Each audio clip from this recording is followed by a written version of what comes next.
Welcome to our lesson about the Corner Trim tool. The Corner Trim tool can be found via the Insert menu option, Sheet Metal, Corner Trim. Currently it's grayed out. The reason for that is that the Corner Trim tool can be activated in flattened state only. I've just unsuppressed flat pattern 1. Let's try it again. Corner, Corner Trim. Here I have the option to select specific corners. I can also collect all corners by clicking here. Under Relief Type, I can choose between circular, square, and bend waist.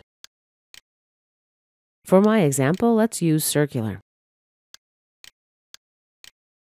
Check the Centered on Bend Lines option if you'd like to center the relief on bend lines.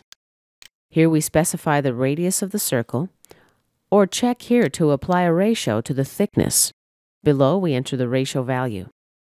To demonstrate the Add Filleted Corner option, I'm going to change to the Square Relief type.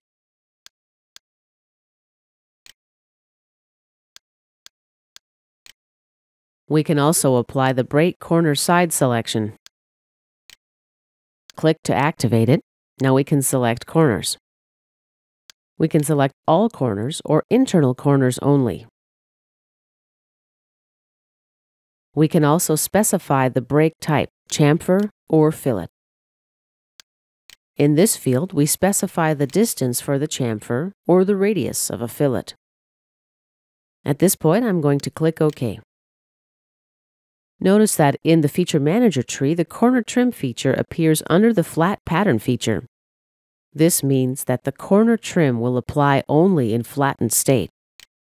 When I suppress the Flat Pattern feature, the Corner Trim feature will also be suppressed.